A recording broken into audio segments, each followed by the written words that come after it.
let's talk a little bit more about thermochemistry, right? And thermodynamics by definition. And so phase changes, just a reminding slide to jump through some of the things for heat capacity, right? For phase changes, the units are in joules per gram. There's no temperature unit because the temperature is constant when we're in a phase change. And specific for each substance, just like the specific heat. And so the heat of fusion, and we've talked about that for water being 333 joules per gram, and the heat of vaporization, 2260 joules per gram. So just a reminder that we use those in those calculations, and for the test, I'll try to make sure you have those, or actually on the electronic test, and then you'll be able to look those up and find them. So anyway, in terms of reactions and defining them, we use the words endothermic and exothermic to describe reactions. And when we start talking about it from the perspective of what we're doing, then all of a sudden we can apply a sign to the energy in the system, right? And so, but when energy leaves the system, we've defined that. What's the sign of the energy that's leaving? It's negative. And so when I have a negative energy in terms of the system, then that's exothermic. So that means that if I put my hands on the reaction vessel, right, and it started at room temperature, and it's exothermic, what does that mean I'm going to feel with my fingers? Heat. It's going to be warmer than the room around it, and the heat will be dissipating to the room, right? And so then if I have an endothermic reaction, then I would have the opposite of that, and the sign for the system would be positive, and when I touch it with my fingers, it would be colder than room temperature. If I started at room temperature and it was exothermic, then it would cool down, okay? So be aware of that. And so just trying to connect some of that language. Now, when no work is done, okay, when no work is done, or when we have constant pressure, when we have a change in pressure, then we start having work that's being done. And so what I'm saying is when we ignore work, there's a neat relationship. Does anybody know what delta H is in terms of a reaction? It has a name. It's actually at the top of the slide. It's called enthalpy, all right? And enthalpy is the heat of reaction, okay? And so when no work is done, the energy of the system is described by the heat, okay? And so Q equals delta H. In fact, we're going to manipulate that in lab. We're going to do a calorimeter experiment in which the pressure is held constant, and so no work will be done. So the Q that we determine from the experiment will actually be equal to the enthalpy. And so we'll be able to look at that from this standpoint. And then we'll also use our books and look at table values to calculate the enthalpy for the reaction. And then we'll talk about doing it one other way with bonds. And so anyway, but enthalpy is the H of the products minus the H of the reactants, right? Before and after in that picture. Or if we have an exothermic reaction, then we already have defined that. If it's exothermic, Q is negative, so that means H would be negative. You guys getting that connection?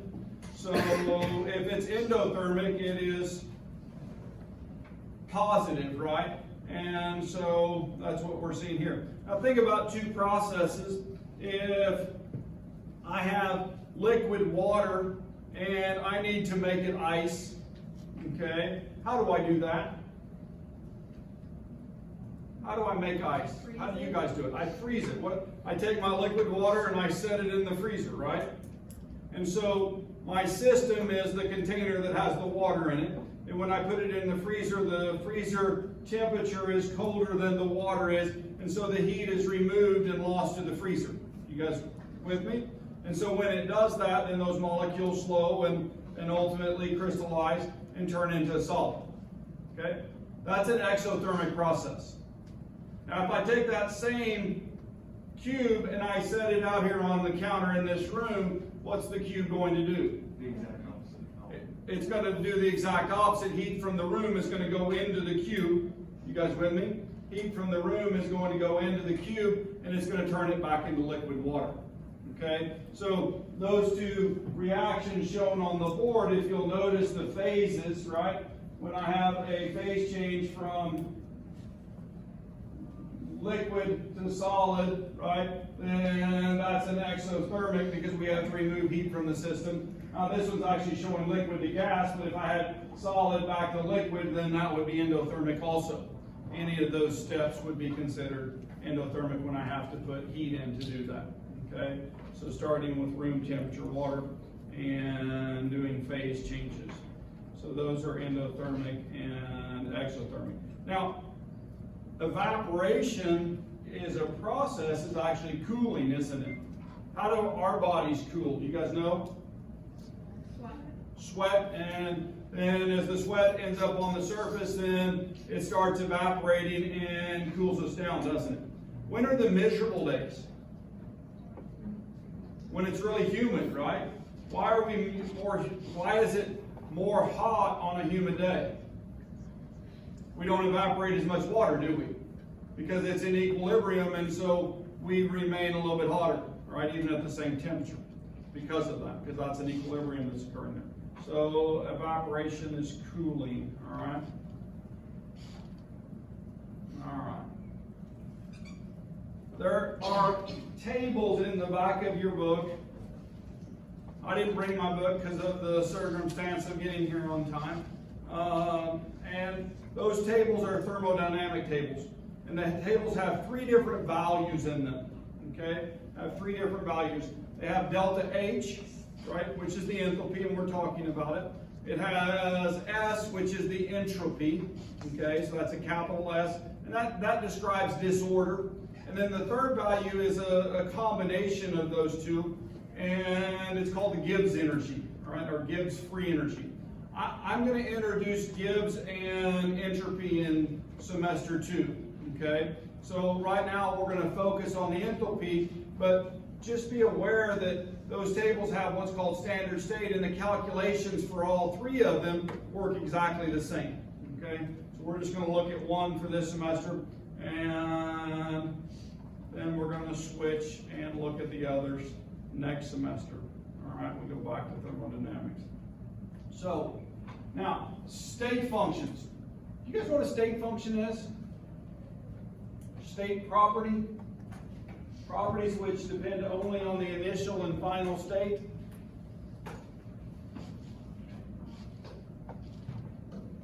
What is a state? I mean, can you give me an example of a state function? What about the temperature? Does the temperature describe the state of the room? Right? It's what it is currently, right? If it started at 50 degrees this morning, it doesn't really matter how it went to get there. It could have gone all the way to 80 and then back to the 70 that it currently is. Right? You guys with me? Or it could have started at 80 and gone to 30 and come back to 70. But the temperature describes the state that it's in. We can talk about the initial and the final state to get a change in, delta T. But it doesn't matter the path, okay? So it's path independent, and these state functions become very valuable in doing calculations because we can ignore the longer route, okay? And we can go to directly to places. Non-state functions are path dependent. Okay, so the amount of energy that was put in and removed in that scenario can be tracked, and we would know the total amount of energy that was expended, okay, and to get there. And so state properties, well, another one is the internal energy, but when I have non-state properties, I can talk about Q and W. Those are 2 others. And so we'll learn more about state properties as we go on. That's your first time it's defined. We'll define a whole bunch of state properties. So this is showing energy changes, right? It's showing an initial state of water in this gentleman's hand being at 25 degrees, and he raised the temperature to 37 by drinking it. Okay, you guys with me? It took 5 kilojoules of energy to go from the initial to final state. You guys with me? And so down here, we're doing the same thing. We start at 25 degrees and we go to 37 degrees on the hot plate. And even though the path is different, right, you guys with me? The path is different because I'm doing it on a hot plate instead of in my stomach. How many joules of energy did it take to heat that same amount of water? The same amount, 5 joules, okay? And so this is showing a third case where it started at 25 degrees and it goes all the way to 50 and it cools down to 37. Now note that the amount of energy that had to be put in to get it to 50 was 10 kilojoules, okay? And then to cool it back down, how much do you think it took to cool it back down to 37 degrees? 5 kilojoules, right? So we had to put in 10 kilojoules to get it 50. We had to remove 5, and then what's the amount remaining? 5. And so in all 3 cases, right, the change in internal energy is 5 kilojoules, right? Though the path here took more energy to get to one place, but then we could pull that energy back. Now, obviously in real world examples, the real world, there's no process that's 100% efficient, okay? So those things start getting included into these concepts at some point, but we'll skip that for now. All right, so the amount of energy change is the same in all 3 examples. It doesn't matter what path you take. Just like position. If I'm right here on this floor, then I could have come down the stairs. Actually, I didn't. I went from here to the high school, to a medical building, to the hospital, drop him off because I wasn't going to make it back in time, to the parking lot, and then I came to class that way. But I still ended up in class, even though I didn't come down the stairs like I normally would. You guys with me? Yeah, so I ended up, the location is here. My starting place was the office. My landing place was here. I just took a little bit longer route to get here. Okay? You guys get that? State function? Yeah. So, all right. Enthalpy changes, all right?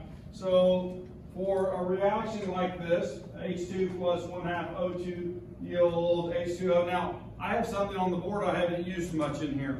What's up there that's abnormal? There's a half, isn't there? And can we actually use halves in stoichiometry? The answer is yes, all right? So we'll, as we move up in chemistry, then we start doing things like this to ease the calculation, okay? Mathematically, if we did it in whole numbers, we get to the same place, just to let you know that, okay? But anyway, enthalpy changes in reaction, so delta H equals delta, or the H of the products minus the H of the reactants, okay? And so in that relationship, it's path independent and depends on the amounts, the phases, and truly, if I start looking, then I can find these table values in Appendix J in your textbook, right? In Appendix J in your textbook. And what you'll find when you look there is that when I have a pure element, right, in its elemental form, then the enthalpy for that is considered to be 0. And if I have a compound like H2O, depending on what its phase is, in the gas phase, the amount of energy is negative 241 kilojoules per mole. And so now if I do this reaction, this is saying that for every 1 mole, I get negative 241.8 kilojoules. Okay, now I'm going to ask a question right now that this is obvious in my opinion. What type of reaction is this? It's a combination, but I'm looking for something else too. It's exothermic, that is true. It's a combustion reaction, isn't it? We're taking, what, hydrogen gas and reacting it with oxygen gas, and those two are becoming water, okay? So we're combusting the hydrogen. And what do you know about combustion reactions? If I take this propane gas and I light it on fire, what do I know I'm going to get? I'm going to get heat, aren't I? And so we would expect when we have an exothermic reaction, are you guys catching the link I'm trying to make right now? That when I have that exothermic reaction and I start doing the calculation, that my answer should result in a exothermic answer, which would be a negative energy. Right? You guys with me? It's really important. This will help you more on multiple choice tests, standardized tests, right? These ideas like this in energy, okay? Being able to recognize the sign and what it means, okay? So, now if I do this in terms of molar quantities, right?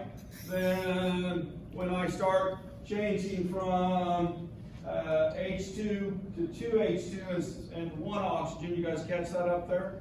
Then I've increased the amount of fuel that I have. Now, if I double the amount of fuel that I have, what should I expect the energy to do? It should double, shouldn't it? You catch that? So stoichiometrically, we can keep track of this, and knowing the amount that we started with, the balanced chemical equation, and when we have more quantity, note that that heat should change. Okay, cool? You guys with me? These are important concepts. If you could store this, it would be very beneficial to you. All right? So if I used half a gram of hydrogen, right? Could we calculate that? Yeah, so what would I do with that half gram? What would I do?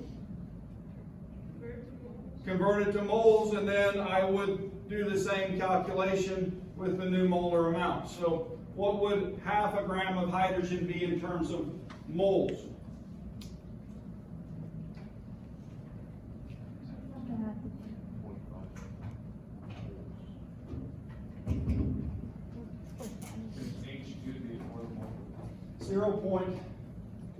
.5 grams H2 times 1 mole over 2 grams, right?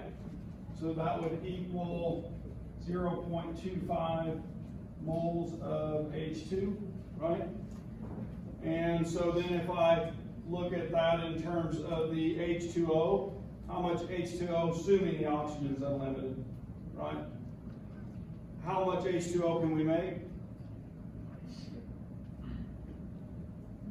For every 0.25 moles of H2 times 1 mole, or yeah, we could do it either way.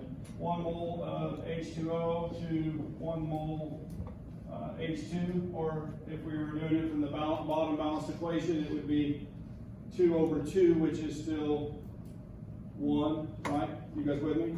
I just picked the top balanced equation to do that from. And so this equals 0.25 moles of H2O, right? And so then I would multiply that delta H standard state times 0.25 moles and times negative 241.8 kilojoules per mole. And what is 0.25 of 241?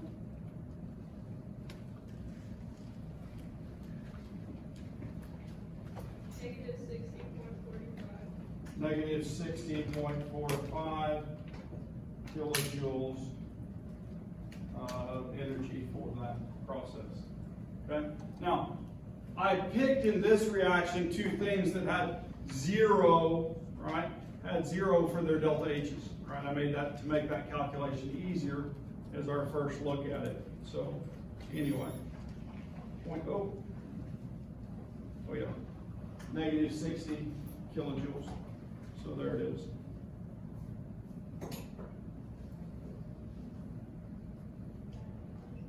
All right.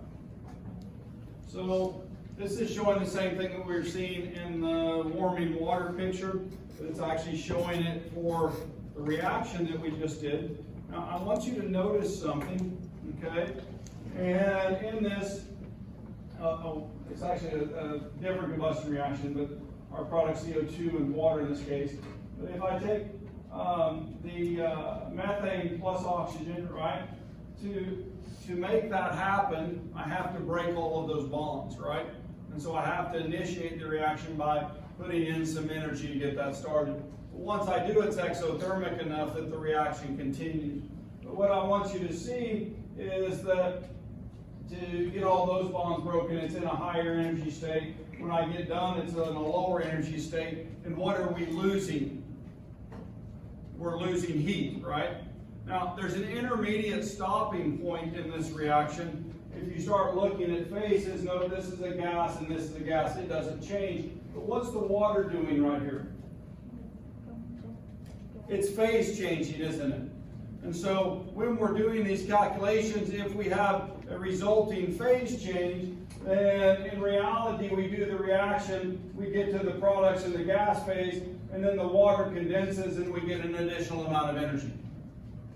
Okay? And so be aware of that in these processes, then a lot of times we have to track them by step. Okay? So first we get it to the gas phase, then we get it to the liquid phase, or we can sometimes set up the equation where we do it all at once. Okay? So just be aware of that. All right. My favorite way to find delta H is not by calculating it. My favorite way is with a calorimeter. And that's measured in the laboratory. And you guys will get to do a couple different calorimetry experiments before you leave general chemistry. One of them we're going to do in class. We're going to build our own calorimeters out of styrofoam cups, and we're going to do the reaction inside of those. And then next semester we're going to do a calorimeter reaction, and we're going to use what's called a bomb calorimeter. Okay? And so the way a bomb calorimeter works is you put your material that you want to look at inside literally a bomb. All right, it's made out of stainless steel. They call it a bomb because they blew up at one time, right? But they make them now out of a 1/2 to 1 inch thick steel, and you use no more than 1 gram of compound in them, and so they don't blow up, right? But you put that in there and you put a fuse, right? And the fuse is literally a piece of wire that resistant heats, right? And then there's an amount of energy that it produces, and we can remove that from our calculation to find the final energy for the reaction. And so our fuse goes through the compound, and then we fill that chamber, the steel bomb, with pure oxygen, okay? And we then ignite it with the pure oxygen. Now, how do you measure the heat in this process? The way you measure the heat is you take water and you surround the bomb, okay? And you know the starting temperature of the water before the reaction occurs.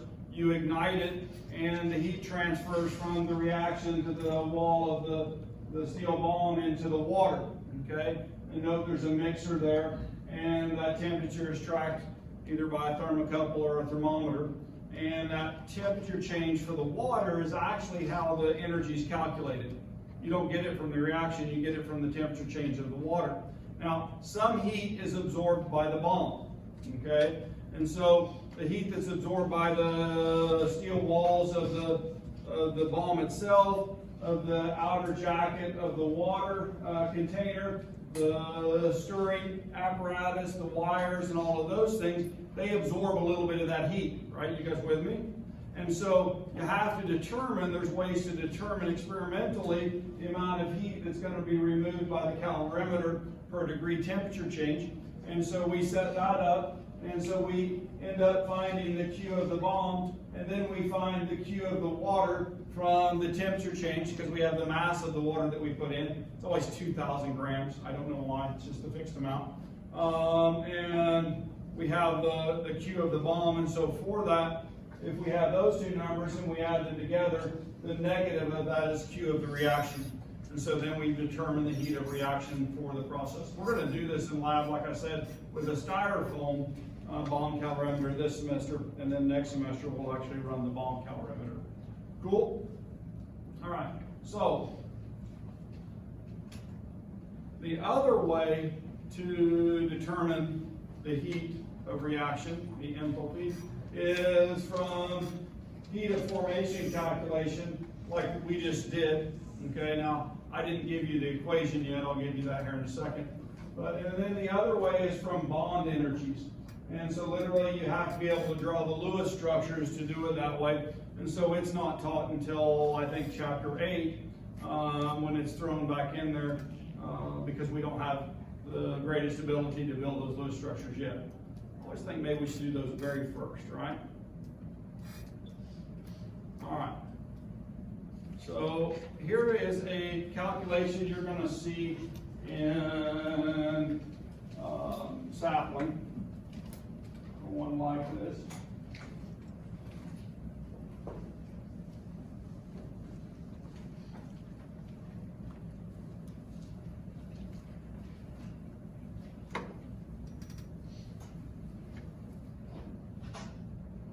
And so, cover this one, don't I? How are we going to do this? What's given in the question? It says a 1 gram sample of ethanol gives its molecular weight, was burned in a bomb calorimeter. The heat capacity is 0.6738 kilojoules per degree C. That's for the calorimeter, so that's how much heat it's going to absorb. And then the temperature of the water rose from 24 to 27.559 degrees C, and determine the heat for a reaction. And so,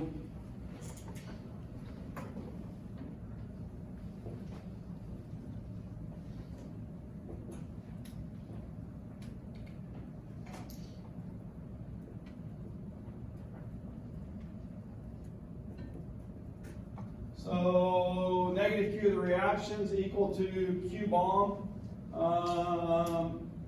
plus Q of the water. And so now if you'll notice the units on Q of the bomb, right, what are they? Or not for the Q of the bomb, the heat capacity of the bomb. Kilojoules per degree C. So that means that if we start substituting here and we put in the 0.67 kilojoules per degree C, all right, and we multiply that times the change in temperature, right, delta T, then that would be times 27.559 degrees C minus 24.284 degrees C. And this is Q of the bomb, isn't it? Okay.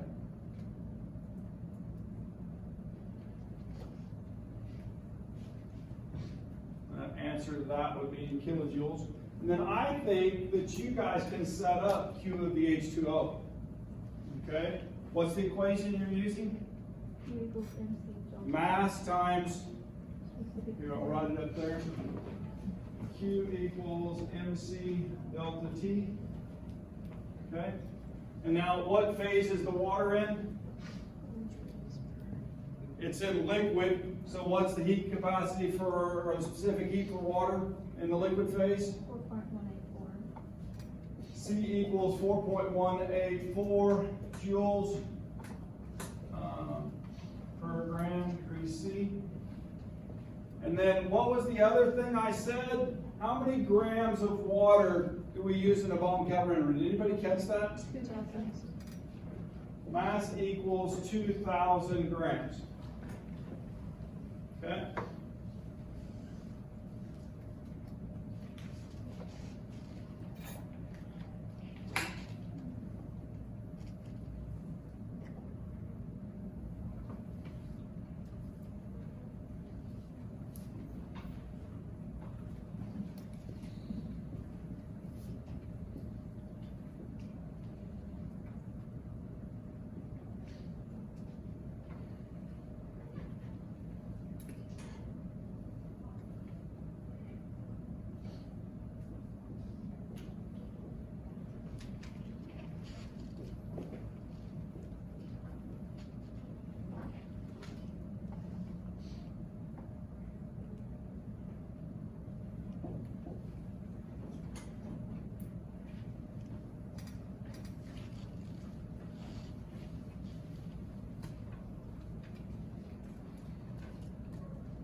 the amount reacted, how much energy was produced? What's the answer to this question? How many people got negative 29,000.62? 29,000.62. Now note the negative sign that's here. Well, you should have actually come up with a positive number, kilojoules, right? Negative Q equals that, and then when you move that negative sign over, Q is equal to negative 29,000 kilojoules. Make sure you get that sign accounted for, okay? Make sure you get the sign accounted for. Now, this goes on to do another calculation, okay? What's the next part of this calculation? This is the amount of energy that was produced for 1 gram of material, right? So if we go back to the question, so 1 gram of sample of ethanol was burned, okay?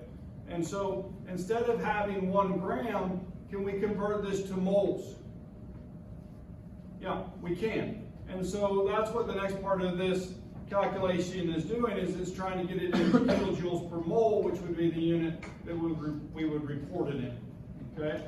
And so that's what the next step is, where you divide by 1 gram and then times 1 gram over 46.07 to get it into moles, and then divide the 29,000 by the number of moles, okay? Divide the 29,000 by number of moles.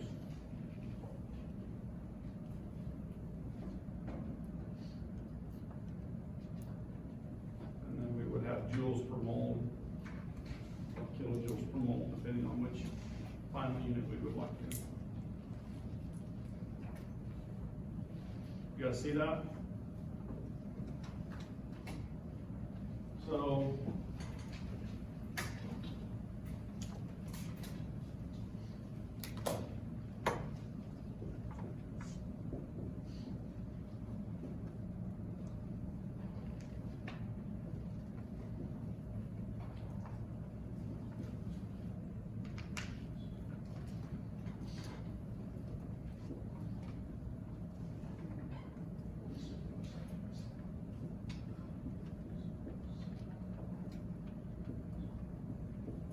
this is probably the way I would have set it up, okay? This is an older slide, so it's showing that it's kilojoules per gram, and then multiply times the molecular weight, put the moles on the bottom, and so,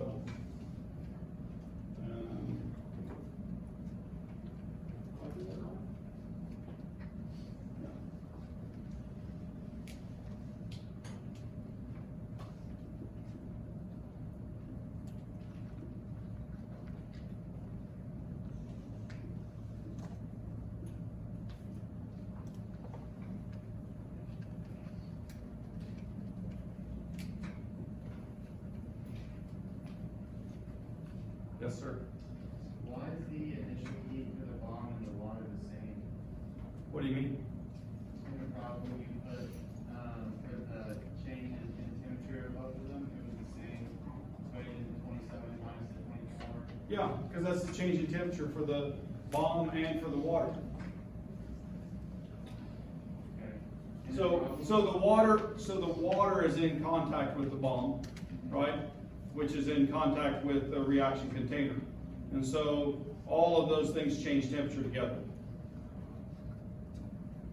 Okay. Right, does that make sense? So it's delta T for both of those, yeah. Yeah.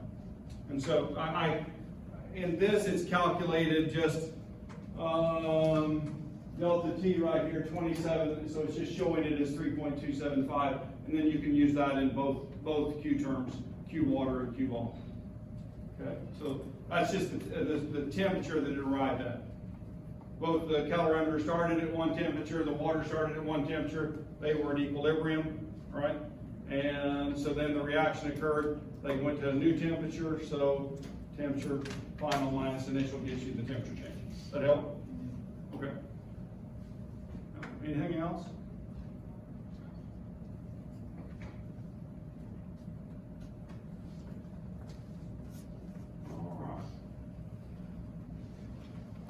let's pick up the standard enthalpy. I'm going to do a quick introduction of this, and then we'll do calculations next time, okay? Other than I want to show you a hint. You have a sapling problem, which is kind of hard to solve, and I'm going to give you a hint on that and show you where it's at, okay? And so, but I want you to look at this equation. This is the one where you're using Appendix J in your textbook, okay? And so, if you'll notice, this is the equation we did earlier when we were looking at the hydrogen plus oxygen made H2O. And the calculation that we did is the sum of the moles of the product times the delta H of formation of the products minus the sum of the moles times the delta H formation of the reactants is equal to the delta H formation, all right, the enthalpy of formation, okay? And so, and I also made the statement that when you have a element in its elemental form, it's zero, okay? So that's what we did with the hydrogen and oxygen. Those delta H's are zero.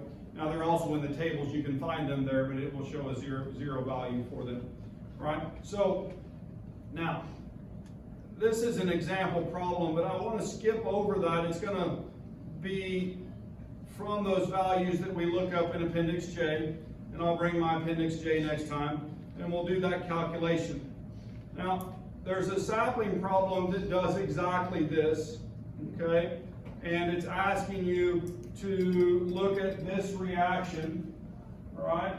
And so it's asking you to look at this reaction, and it actually gives you the delta H for the reaction, okay? So it gives you this value. You guys with me? It gives you that value, and you can look up the value for the oxygen. Oh, wait a minute. What is oxygen? It's an elemental. So it is 0. So you know this one's 0. You can look up the CO2 and you can look up the H2O. The one that's missing in the book is this one, the CHE114. And so what it does is it sets up that calculation, and you're going to use an X, right, for the value of the delta H of formation for that in this part of the equation. Okay, or actually in the terms of the reactants, it would be here. But you have to set it up and solve for X. So if you don't do that, you can't solve this one. And I've probably helped more on this problem than any other problem that I've helped on in sapling. Okay, people can't solve it. And so I gave you the strategy to solve it. I'll let you try once, and then if we need an example in class, then we'll do one. Okay? And I'm out of time, we're pretty close, so I'll let you guys go. And we'll do some of these next time. But some of you maybe get to those in sapling.